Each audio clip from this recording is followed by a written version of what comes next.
Welcome and thank you for joining me as I share some information about the new moon eclipse, the solar eclipse in Taurus, April the 30th.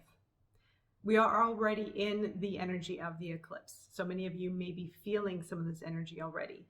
It's going to be different for everyone, but there could be feelings of anxiousness, unpredictability. Eclipses also bring in unexpected surprises. So the reason why I pay extra attention to the lunar cycles is because of the practice for manifestation and transformation that I focus on. The lunar cycles have a great influence on our experience, on our transformation, on our manifestation, on our own inner exploration, if you will. So it is really important to follow the lunar cycles and to understand the predominant energy of the moon during a certain phase. So the solar eclipse that we're moving into in Taurus, like I said, we're already feeling it. We're already in the energy because it can be very intense. It is very erratic. So we want to basically use this time for reflection and surrendering. So we don't actually do any manifestation or ritual practices at this time because the energy is not of a typical new moon energy. So the energy again can be very intense, it's very erratic, and very much expect unexpected surprises to show up during this time. New moon eclipses definitely can bring in some unexpected surprises. As we are already in Taurus season, we have moved into a slower pace from Aries into a fixed energy of Earth, which is predominantly focused on building your success, building prosperity, building wealth, anything of the material realm, even health and wellness, body care, and could even be relationships as well for the long term.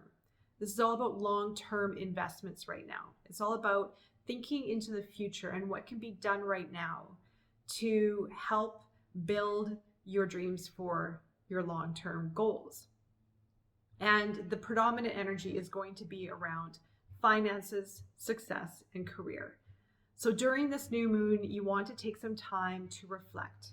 You also want to make sure that you are surrendering, meaning that there are no expectations, that there's no pressure on the when is this going to happen, how is it going to happen, wanting things done a certain way, at your certain pace, at your certain desires or expectations again.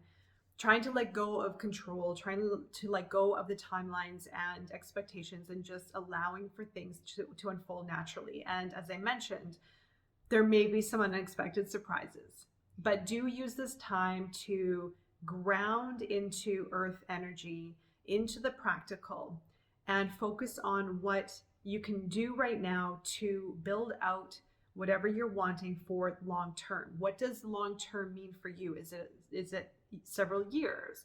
Is it a year? Is it 6 months? What do you want to build towards something of a greater goal or desire? Oftentimes we break down our goals into little segments and then we get focused on the day to day to day to day, and that's how we end up living often.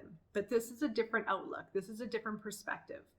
How can you take a step back from the day to day, from the minutia, from the details, and look at your long-term goals and invest today and at this time into that bigger picture? Write a strategy, write a plan. This also can pertain to relationships. As Taurus is ruled by the planet Venus, there is an aspect of love, friendships, relationships, partnerships, but most specifically with the case of Taurus, it is all about practicality, luxuries, money, and abundance, prosperity. So do take some time during this new moon eclipse, set some time aside, look at maybe even some things that can be done now as a reevaluation of anything that can be maybe even trimmed back, investments, where you're spending your money, where you're investing your time. Can anything be altered or changed so that even if you have to cut back now, so that you can invest into the long term, so that it can help you with your long-term goals, your long-term gains. So anything of that nature is perfect. Again, strategies, planning, also looking into your health and well-being, and most specifically, who do you want to be as the outcome, at the outcome? Who do you need to be to accomplish that great success? So there's one part of it as looking into our future and aligning with our future and feeling into the success that we want.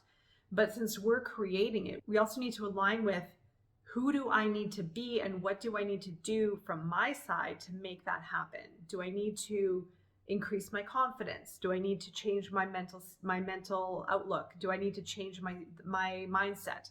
Do I need to change my health and well-being? Is there anything I can add into my routine for more self-care, for more health, for more nurturing for myself so that I can sustain that big ask, so that I can build my worth and build the success story that I'm wanting?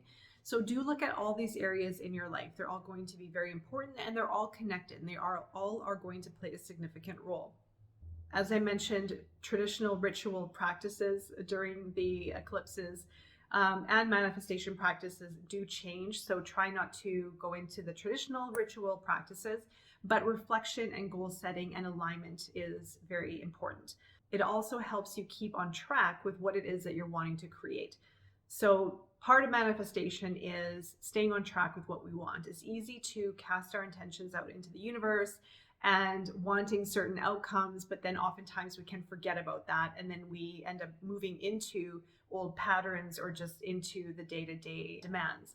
So it's very important to keep up with this practice, to keep going and to use these, especially the new and the full moon, if anything, to stay on track with what it is that you're wanting to create. And every new and full moon has a different zodiac, of course. Sometimes it's an eclipse, and sometimes it's a regular full moon or new moon.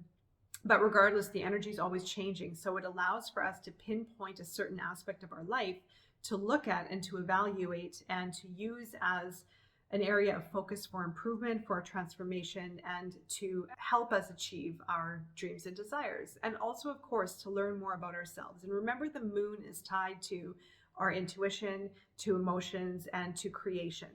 So the moon does offer us this great opportunity to go inward, to discover more about ourselves. And the more that we can go in and discover about ourselves, then the easier it is for us to align with what we want and make the changes within ourselves to really allow that manifestation to evolve into full form. Now, I am going to go into a separate meditation, which I'll leave a link here and below as well. And this is going to go into the energy of Taurus, using the energy of Taurus and allowing a time for stepping into confidence, being grounded in the prosperity and the success that you're wanting to create, and also connecting with who you want to be as your future outcome. And that person in your future is going to be the person who is going to be building out these goals and who you are going to be as the outcome as well. Also, my dear friend Nala, astrologer, is going to be joining me for the new moon group circle that we are going to be hosting on the 30th. And we are going to offer astrology guidance at this time because there is a lot more happening in the stars as well. And journaling, guided meditation for myself, and readings. So this is going to be a very beautiful time and powerful time to align and to drop into success, prosperity, confidence, and also really connecting with yourself in a deeper way. Learning how it feels to surrender, what that truly means, and how that might feel like for you. So do join us for that. It is an intimate group. There are limited spaces. I will leave a link below as well. And I am wishing you all the best during this time of the new moon eclipse in Taurus.